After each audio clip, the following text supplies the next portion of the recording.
अस्सलामुअलैकुम।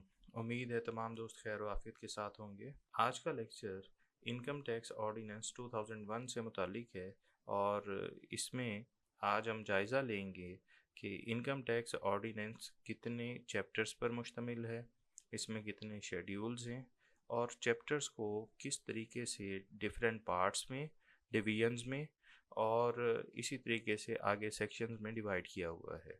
तो आइए चलते हैं। जैसा कि आप लोग जानते हैं कि इनकम टैक्स ऑर्डिनेंस पाकिस्तान में मौजूद वो कानून है जो अफराद की इनकम पर टैक्स के चार्जेस को लागू भी करता है और उससे कलेक्शन का सोर्स भी बनता है। किसी भी कानून के स्टार्ट में जो चैप्टर होता है वो उस कानून से मुतालिक आगाही फराहम करता है। इसी तरीके से इस कानून में जो चैप्टर फर्स्ट है वो मुश्तमिल है 1 से लेके सेक्शन 3 तक और ये प्रिलिमिनरी को डील करता है और इसमें कानून से मुतल्लिक तमाम इन्फॉर्मेशन दी जाती है कि ये कानून कब बना, कब से लागू हुआ और पाकिस्तान में कितनी जोग्राफिकल एरिया के ऊपर ये लागू रहेगा। इसी तरीके से सेक्शन 2 डील करता है हमेशा मुख्तलिफ़ किस्म की डेफिनेशन से जो टैक्स में बार बार इस्तेमाल होंगी। इन तमाम डेफिनेशन को हम अपनी आने वाली लेक्चर सीरीज़ में कवर करेंगे और उम्मीद करता हूँ कि मेरी इस काविश से टैक्स लॉ को आप बेहतर अंदाज में समझ सकेंगे। इनकम टैक्स ऑर्डिनेंस 2001 में टोटल 13 चैप्टर्स हैं, 242 सेक्शंस हैं और 14 शेड्यूल्स हैं। इन सब का जायज़ा लेते हैं कि चैप्टर वाइज ये किस तरीके से डिफरेंट डिवीजन्स, पार्ट्स और सेक्शन में डिवाइड किए हुए हैं। तो पहला चैप्टर है जो प्रिलिमिनरी से मुतल्लिक है और जो सेक्शन 1 से लेके सेक्शन 3 तक मुश्तमिल है। Chapter number 2 charge of tax को डील करता है और इसमें सेक्शन 4 टू 8 इन्वॉल्व हैं। चैप्टर 3 है about tax on taxable income और ये फिर आगे फर्दर पार्ट्स में और डिवीजन्स में डिस्ट्रीब्यूट किया हुआ है। पार्ट 1 है about computation of taxable income, section involve हैं 9 to 11। Part 2 deals with head of income that is salary and part 3 है head of income, income from property. Part 4 income from business के लिए है। Part 5 deal करता है income from head of income को, जो कि डिडक्शन का पोर्शन है उसको ये डील करता है। अब इसमें जो चैप्टर 3 है वो सेक्शन 9 से स्टार्ट होगा और आगे देखते हैं कि आगे ये कहाँ पे जाके रुकता है।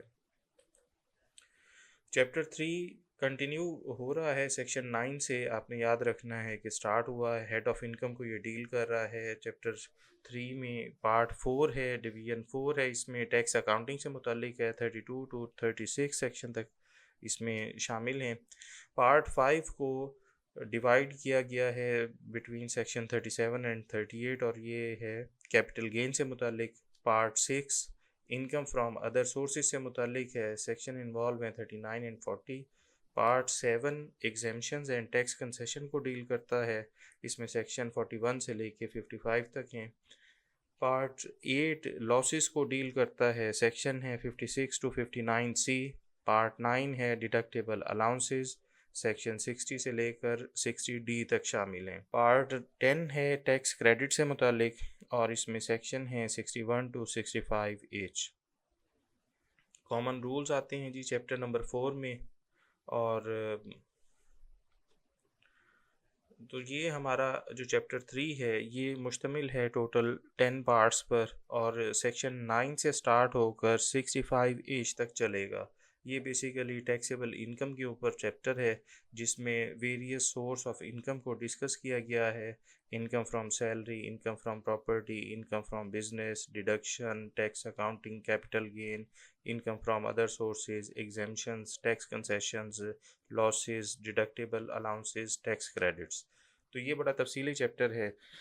जितने भी दोस्त अहबाब हमारे हैं जो बीकॉम कर रहे हैं, सीए कर रहे हैं, एसीसीए कर रहे हैं, कैफ के किसी लेवल पर हैं, तो ये उन तमाम तालिब इल्मों की रहनुमाई करता है, इवन के जो लोग टैक्स के कंसल्टेंट हैं और टैक्स को स्टडी कर रहे हैं किसी भी लेवल पर किसी भी कोर्स में, तो ये सबसे ज़्यादा पढ़ा जाने वाला चैप्टर है। Chapter 4 is about common rules और इसके टोटल 3 पार्ट्स हैं। पहला पार्ट जनरल टैक्स ईयर, पहला पार्ट जनरल प्रोविजंस को डिस्कस करेगा, सेकंड पार्ट टैक्स ईयर को डिस्कस करेगा और तीसरा पार्ट एसेट्स को डिस्कस करेगा। स्टार्ट होगा ये 66 सेक्शन से और एंड होगा 79 सेक्शन पर। डिटेल आप देख सकते हैं टेबुलर फॉर्म में इसीलिए क्रिएट किया है ताकि आप आसानी के साथ इसको याद भी कर सकें और देख भी सकें। होता ये है कि हमारे तालिब इल्म हजरात डिपेंडेंट हो जाते हैं अपने इंस्ट्रक्टर के और कभी भी बियर एक्ट को ओपन करके नहीं देखते। तो मेरी ये काविश इसलिए भी थी अहम कि आप लोगों को एक दफ़ा वीडियो सीरीज़ में दिखा दिया जाए कि किस तरीके से अरेंज किया हुआ है और इसमें डिफरेंट पोर्शंस और सेक्शंस किस तरीके से डील कर रही हैं मुख्तलिफ हेड्स को और मुख्तलिफ टॉपिक्स को। बुनियादी तौर पे कानून लिखने वालों की मंशा ये होती है कि ग्रुप कर लें और एक ही टॉपिक के अंदर आने वाले सब टॉपिक्स को इकट्ठा ग्रुप कर दें डिवीज़न में, पार्ट्स में और चैप्टर्स में, ताकि होमोजेनिटी कायम रहे और समझने वाले को भी आसानी रहे जब कभी वो अपने उस सब्जेक्ट मैटर को समझना चाहे। चैप्टर 4 है अबाउट प्रोविजन गवर्निंग पर्सन और पार्ट 1 है central concepts. Division 1 is about person, division 2 is about resident and non resident persons, division 3 is about associate. Part second में इंडिविजुअल्स हैं जो उस पे टैक्सेशन को डील कर रहा है डिवीजन 1। डिवीजन 2 डील कर रहा है provision relating to averaging. Division 3 is about income splitting. Part 3 is about association of persons.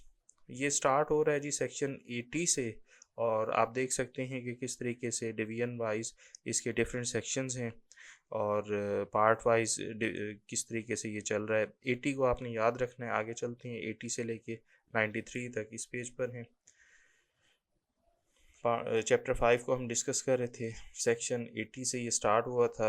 Part 4 deals with companies and part 5 is about common provision applicable to associations of person and companies और last part है इसका part 5A that deals with tax liability in certain cases. 98A section से start है और 98C तक ये ख़त्म होता है।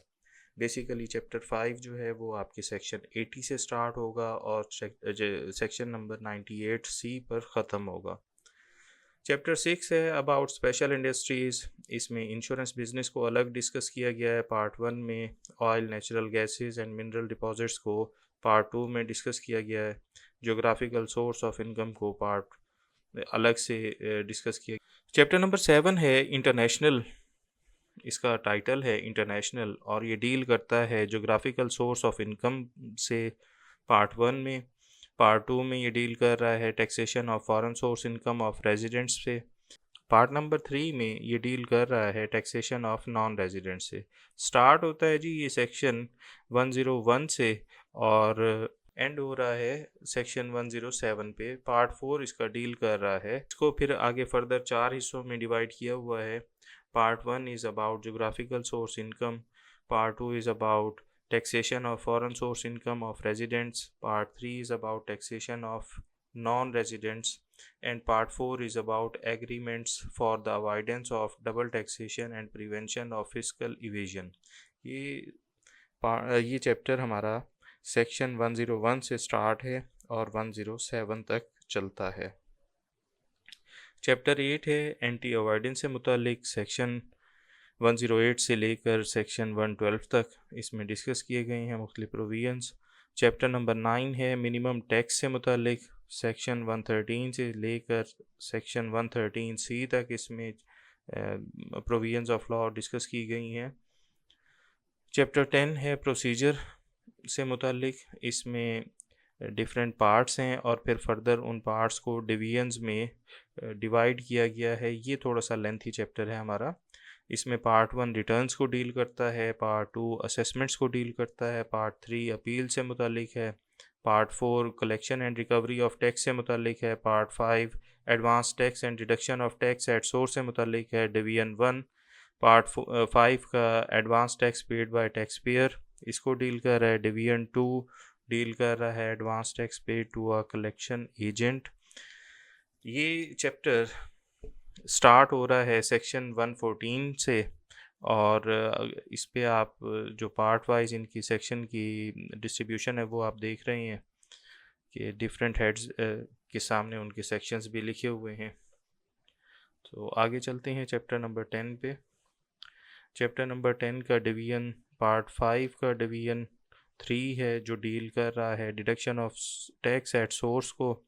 सेक्शन इन्वॉल्व है 149 to 158। Section division general provisions relating to advance payment of tax और deduction of tax at source. Section involve हैं 159 to 169। Part 6 is about refunds. Part 7 is about representatives. Part 8 is about records, information collection and audit. Part 9 is about taxpayer registration. Part 10 is about penalty. Part 11 is about offenses and prosecutions. Part 12 is about default surcharge. इनके सामने section आप देख सकते हैं कि कौन कौन से सेक्शन एक एक पार्ट में लाई कर रहे हैं। Chapter 10 Part 13 is about circulars. Section 206 से 206A तक ये मुहित है। चैप्टर 11 एडमिनिस्ट्रेशन को डील कर रहा है। इसका पार्ट फर्स्ट अबाउट जनरल है। पार्ट सेकंड में डायरेक्टरेट्स जनरल, ये मुख्तलिफ हेड्स और जो इनके डायरेक्टरेट्स बने हुए हैं वो किस तरीके से इस्टेब्लिश हो रहे हैं वो डिस्कस किए गए हैं चैप्टर 11 में under the head of administration. और इसी तरीके से पार्ट 3 में कुछ और नए डायरेक्टरेट जनरल बनाए गए हैं, उसकी तफसील दी गई है। इसी तरीके से chapter number 12 is about transitional advance tax provision and chapter 13 is about miscellaneous. तो जो जो चीज़ें रह गई हैं और किसी हेड में नहीं आती उनको अलग से मिसलेनियस की हेड में शामिल करके कानून का हिस्सा बना दिया गया है। तो ये जैसा कि आपको बताया था, इनकम टैक्स ऑर्डिनेंस एक ऐसा टैक्स है जो पाकिस्तान में इनकम पर टैक्स को लागू करता है और कलेक्शन के लिए एफबीआर को अख्तियार देता है। इसी तरह इसी टैक्स लॉ की वजह से पेनल्टीज़ को भी डिफ़ाइन किया गया है, इम्पोज किया गया है, और इसी तरीके से एपेलेट बेंचेस का क़याम भी किया गया है। तो ये तमाम चीज़ें आने वाले लेक्चर में हम इंशाल्लाह कवर करेंगे। तो जो याद करने वाली चीज़ें हैं जो इम्तिहान में आ सकती हैं, उसमें पूछा जा सकता है कि write a brief note on income tax ordinance. तो उसमें आप ये तमाम चीज़ें लिख सकते हैं कि इसमें कितने चैप्टर्स हैं और आगे चैप्टर्स को आसानी के लिए, रीडर की आसानी के लिए और कानून लागू करने वाली एजेंसी की आसानी के लिए सिमिलर नेचर के जो कवानीन हैं उनको ग्रुप किया गया है इनटू सिमिलर उनको ग्रुप किया गया है अंडर अ सिंगल हेडिंग, और उस सिंगल हेडिंग को चैप्टर कहा जाता है। टोटल चैप्टर की तादाद इसमें 13 है। टोटल सेक्शंस की तादाद इसमें 242 है। आगे चलते हैं। शेड्यूल्स हैं हमारे पास, और शेड्यूल का बुनियादी तौर पे मकसद ये होता है कि इजाफ़ी मालूमात कानून के आखिर में प्रोवाइड कर दी जाती है। हर दफ़ा चूँकि आपको पता है कि जब भी बजट पेश होता है फाइनेंस बिल के ज़रिए कुछ चेंजेस की जाती हैं ताकि आने वाले साल में जो टैक्स के कवानीन में तरमीम की गई है उनको नाफिज किया जा सके। तो बजाय इसके कि हर साल मुख्तलिफ़ शिकों को हम चेंज करें, तो हमने टेबल्स की फॉर्म में अलग से शेड्यूल प्रोवाइड कर दिए गए हैं ताकि जब भी फाइनेंस एक्ट में कोई तरमीम हो तो उन शेड्यूल्स में ऑटोमेटिकली चेंजेस हो जाएं और इस तरीके से हम कानून को आसानी के साथ अपडेट कर सकें। शेड्यूल फर्स्ट है, इसका आप बहुत ज़्यादा सुनेंगे। ये डील करता है रेट ऑफ टैक्सेस को। अगेन शेड्यूल को भी पार्ट्स में और डिवीजन में डिवाइड किया गया है। Part 1 of first schedule is about rates of tax. Division 1 में rate of tax for individual and rate of tax for association of person is discussed. Division 2 में rate of tax for companies को discuss किया गया है। Division 2A में rate of tax rate of super tax को discuss किया गया है। डिवीजन 2 भी डिस्कस करता है super tax on high earning persons. Division 3 rate of dividend tax को डील कर रहा है। Division 3A rate for profit on debt को डील कर रहा है। Division 3B rate of tax on return on investment in सकूक received from a special purpose vehicle को डिस्कस करता है। तो म्यूचुअल फंड्स या इस किस्म की और कोई स्कीमें, उनको कहा जाता है स्पेशल पर्पस व्हीकल। ये कोई गाड़ियाँ नहीं होती, बल्कि ये इन्वेस्टमेंट के इंस्ट्रूमेंट होते हैं जो आमतौर पे फाइनेंशियल मार्केट में अवेलेबल होते हैं थ्रू बैंक्स, इंटरमीडियरीज या इन्वेस्टमेंट के इदारे जो कायम हैं, वहाँ से आप इन्वेस्टमेंट कर सकते हैं इन स्कोप। तो वो कोई भी हो सकता है, उसको स्पेशल पर्पस व्हीकल के अंडर इन्होंने कंसीडर किया हुआ है।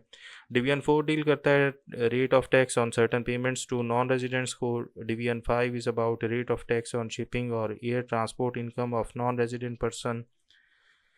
डिवीजन 7 डील करता है capital gain on disposal of securities को। Division 8 capital gain on disposal of immovable property. Division 8A tax on builders. Division 8B tax on developers. Division 8C tax on deemed income.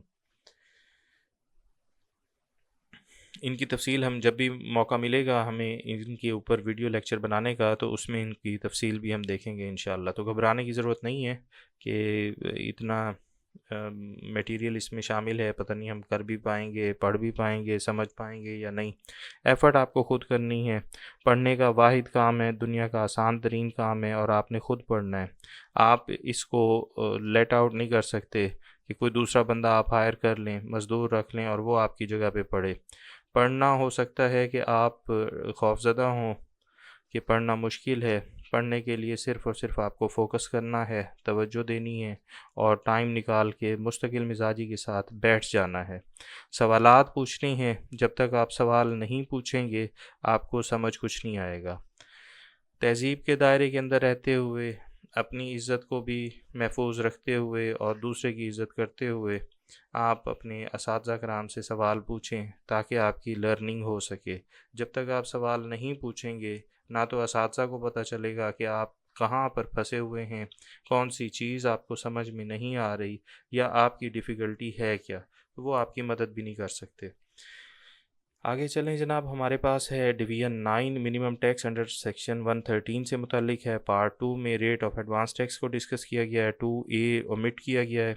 Part 2B rate of advance tax को deal कर रहा है। Part 3 deduction of tax at source को deal कर रहा है। अब आगे डिडक्शन एट सोर्स के मुख्तलिफ सिनेरियोज़ हैं और हर सिनेरियो को डिवीज़न में इन्होंने डिवाइड किया हुआ है। ये बात ज़हन में रखिएगा कि अगर कोई आपको तरतीब में महसूस हो कि फ़र्क आ रहा है, तो जो चीज़ दरमियान में मिसिंग होगी वो ओमिटेड होगी। एक दफ़ा तो पार्ट 2A ओमिटेड इधर लिख दिया गया है, लेकिन हर दफ़ा ओमिटेड पार्ट्स को इग्नोर किया जाएगा, लिखा नहीं जाएगा। तो याद रखिएगा, इसमें कोई 7 गलती का अंसर शामिल नहीं है, बल्कि ये ओमिट कर दिया गया है ताकि वीडियो सीरीज़ आपकी लंबी ना हो और इंटरेस्टिंग रहे। डिवीज़न 1 है advance tax on dividend per. Division 1A deals with profit on debt per. Division 1B deals return on investment in school. Division 2 is about payment to non-residents. Part 3 deduction of tax at source को deal कर रहा है। Division 3 payment for goods और services को deal कर रहा है। Division 4 deal कर रहा है export को। Division 4A is about export of services. Division 5 income from property को डील कर रहा है। डिवीज़न 6 प्राइजेस एंड विनिंग्स को डील कर रहा है। डिवीज़न 6A डील कर रहा है पेट्रोलियम प्रोडक्ट्स को। पार्ट 4 डिस्क्राइब करता है डिडक्शन और कलेक्शन ऑफ एडवांस टैक्स को। डिवीज़न 2 है इसका। अब देखें, डिवीज़न 1 इसमें नहीं है तो ओमिटेड है वो। डिवीज़न 2 है ब्रोकरेज एंड कमीशन से मुतालिक। डिवीज़न 3 है टैक्स ऑन मोटर व्हीकल से मुतालिक। डिवीज़न 4 है इलेक्ट्रिसिटी कंजम्पशन से मुतालिक। डिवीज़न 5 है टेलीफोन यूज़र से मुतालिक। और डिवीज़न 7 है advance tax on purchase, registration and transfer motor vehicles. अच्छा, इसमें जो हम फर्स्ट शेड्यूल पढ़ रहे हैं, तो फर्स्ट शेड्यूल डील करता है रेट ऑफ टैक्सेस से मुतालिक। तो ये डिफरेंट हेड्स हैं, इनकम के सोर्सेज हैं, काइंड्स ऑफ बिजनेसेस हैं या सोर्सेज ऑफ इनकम्स हैं, इसको आप किसी भी तरीके से देख सकते हैं, उन तमाम को कवर करने की ये लॉ कोशिश कर रहा है कि किसी भी शख्स की कोई भी इनकम हो, ज़रिया माश हो, हासिल होने वाली इनकम का ज़रिया हो, वो टैक्स से रह ना जाए। तो ये रेट ऑफ टैक्सेस सारे फर्स्ट शेड्यूल में डिस्कस किए गए हैं। आगे चलते हैं जी, फर्स्ट शेड्यूल अभी कंटिन्यू है। फर्स्ट शेड्यूल में टोटल 4 पार्ट हैं और फोर पार्ट के अंदर फिर फर्दर डिवीजन्स हैं। 4 पार्ट है डिडक्शन और कलेक्शन ऑफ एडवांस टैक्स से मुतालिक। Division 7 advance tax on purchase, registration and transfer of motor vehicles को डील कर रहा है, उसके रेट्स इसमें डिस्कस किए गए हैं। डिवीजन 8 है advance tax at the time of sale by auction से मुतालिक। डिवीजन 10 है एडवांस टैक्स ऑन सेल और ट्रांसफ़र ऑफ इमूवेबल प्रॉपर्टी। अब जो शख्स सेल करेगा अपनी प्रॉपर्टी को वो भी टैक्स देगा, जो मोटर व्हीकल को ट्रांसफ़र करवाएगा वो भी टैक्स देगा, और जो परचेज़ करेगा वो भी टैक्स देगा। वो आगे चल के देखते हैं कि उसके लिए कौन सा डिवीज़न इस्तेमाल किया गया है। डिवीज़न 10A है advance tax on television plays and advertisement से मुतालिक। डिवीज़न 14 है advance tax on sale to distributors, dealers और होल सेलर से मुतालिक। डिवीज़न 15 है advance tax on sale to retailer से मुतालिक। डिवीज़न 18 है शेड्यूल फर्स्ट का advance tax on purchase of immovable property. ऊपर हमने एडवांस टैक्स ऑन सेल और ट्रांसफ़र ऑफ इमूवेबल प्रॉपर्टी पढ़ा, अब advance tax on purchase of immovable property देख रही हैं। तो जो शख्स चीज़ बेचेगा पाकिस्तान के अंदर वो भी टैक्स देगा, जो ख़रीदार होगा वो भी टैक्स देगा। दोनों अपनी अपनी डायरेक्ट इनकम के ऊपर टैक्स देने के पाबंद हैं under income tax ordinance 2001। Division हमारे पास है 18 advance tax on purchase of immovable property. इसके बाद है division 27 advance tax on amount remitted abroad through credit, debit और प्रीपेड कार्ड्स। इसके ऊपर भी एडवांस टैक्स अब लागू हो चुका है। फेडरल एक्साइज ड्यूटी भी लगती है अगर आप कोई ऑनलाइन चीज़ परचेज़ करते हैं या बाहर किसी भी कंपनी को, किसी भी फ़र्द को पैसे भेजते हैं क्रेडिट कार्ड पर, तो वो इस डिवीज़न और फर्स्ट शेड्यूल के तहत आपसे चार्जेस कलेक्ट किए जाते हैं under the head of advance tax. Second schedule is about exemptions and tax concession. जिस तरीके से आपको बताया था चैप्टर नंबर 3 और चैप्टर नंबर 10 बहुत इंपॉर्टेंट है और इसके ऊपर बहुत ज़्यादा फोकस होता है स्टूडेंट्स का भी और एग्ज़ामिनर का भी। तो इसी तरीके से फ़र्स्ट शेड्यूल पर फोकस होता है और सेकंड शेड्यूल पर भी फोकस होता है। सेकंड शेड्यूल के अंदर हमारे पास एग्जेम्पशंस एंड टैक्स कंसेशंस को डिस्कस किया गया है under different parts and division. Part 1 deal कर रहा है एग्जेम्पशंस फ्रॉम टोटल इनकम को। पार्ट 2 डील कर रहा है रिडक्शन इन टैक्स रेट्स को। Part 3 is about reduction in tax liability से मुतालिक है। Part 3 is about reduction in tax liability. Part 4 deal with the provision relating to exemption from specific provisions. Third schedule भी important schedule है for business income purpose and it deals part first of third schedule deals with depreciation. Part second is about initial allowance and first year allowance. Part 3 is about pre-commencement expenditure. तो जो businesses हैं उनको कुछ allowances दिए जाते हैं, कुछ उनको allowable expenditures हैं जिनको वो क्लेम कर सकते हैं ताकि अपनी इनकम को रिड्यूस कर सकें और फिर अल्टीमेटली टैक्स अपनी नेट इनकम पर पे करें। The fourth schedule is about rules for computation of profit and gains of insurance business. Fifth schedule के again parts हैं, 2 parts हैं। Rule for computation of profit and gain from exploration and production of petroleum. Part second is about rules for computation of profit and gain from exploration and extraction of minerals deposits other than petroleum. Six schedule को again parts में divide किया गया है, 3 parts हैं। Recognised provident fund part 1 में आता है, approved superannuation fund part 2 में आता है और अप्रूव्ड ग्रेजुएटी फंड पार्ट 3 में आता है। बेसिकली जब आप डील कर रहे होंगे इंडिविजुअल्स को तो सिक्स शेड्यूल भी आपके काम का होगा। आपने टैक्स लॉ को पढ़ने के बाद या तो मुलाजमत करनी है एज अ टैक्स ऑफिसर के तौर पे किसी प्राइवेट कंपनी में, फर्म में, बिज़नेस में, इवन आप अकाउंट्स डिपार्टमेंट में किसी बैंक में जा सकते हैं, गवर्नमेंट के इदारों में जा सकते हैं। जो हमारे पास रेगुलेटर है एफबीआर, वहाँ पे भी आप अप्लाई कर सकते हैं, जॉब हो सकती है। तो कहीं पर भी आप हों, इनकम ऑफ एन इंडिविजुअल जब कभी आप डील कर रहे होंगे तो आपके पास ऐसे अफराद भी आएंगे जो रिटायरमेंट पर अपना लास्ट टैक्स रिटर्न फाइल कर रहे होते हैं। तो वहाँ पर आपको इन तमाम चीज़ों के बारे में पता चलेगा, प्रोविडेंट फ़ंड के बारे में, सुपरएनुएशन फ़ंड के बारे में, ग्रेजुटी फ़ंड के बारे में, या ऐसे अफराद के जो अपनी जॉब को चेंज कर रही हैं और उनको कोई एंड ऑफ सर्विस बेनिफिट मिलता है in the shape of provident fund and gratuity fund और एनी अदर शेप। उनकी आपने जब टैक्सेशन करनी है तो 6 शेड्यूल आपको रेट्स प्रोवाइड करेगा और बताएगा कि उनका जो प्रोविडेंट फ़ंड है, सुपरएनुएशन फ़ंड है, ग्रेजुटी फ़ंड है, वो अप्रूव्ड है या नहीं है। तो 6 schedule again is very important. 7th schedule deals with rules for the computation of the profits and gains of a banking company and tax payable thereon. 8th schedule is about rules for computation of capital gains on listed securities. 9th schedule में 3 parts हैं। पहला part again rules के से मुतालिक है, rules for the computation of the payable on the profits and gains of a trader filing under subsection 1 of section 99A. Part 2nd is about for computation of the payable on the profits and the gains of trader falling under subsection 2 of section 99A. Part 3 is about general provisions for the traders under part 1 and part 2. 10th schedule is again about rules. These are the rules for persons not appearing in active taxpayer list. 11th schedule rules for the computation of profits and gains of builders and developers and tax payable thereon. 12th schedule is about classification of goods for collection and advance tax by collection agent. 13 schedule है हमारे पास list of institutions recognised for charitable donations under section 61. 14th schedule is about rules for computation of profit and gain for small and medium enterprises. तो ये एक introduction था।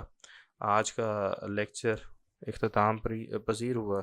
उम्मीद है कि आपको एक जायज़ा मिल गया, मुख्तसर सा जायज़ा, जिसकी मदद से आप ये जान पाएंगे कि इनकम टैक्स ऑर्डिनेंस 2001 पाकिस्तान में किस तरीके से मुख्तलिफ़ हिस्सों में तकसीम किया गया है और इसके मुख्तलिफ़ हिस्सों को फर्दर आगे डिवाइड किया गया है मुख्तलिफ़ डिवीजन्स में और सेक्शंस के अंदर, ताकि पाकिस्तान के अंदर काम करने वाले अफराद, पाकिस्तान में ना रहने वाले अफराद, लेकिन ऐसे अफराद जो पाकिस्तान से अपनी इनकम अर्न कर रहे हैं, उनका सोर्स कोई भी हो, वो पाकिस्तान की गवर्नमेंट को इनकम पर टैक्स दिए बग़ैर अपना पैसा बाहर मुंतकिल ना करें।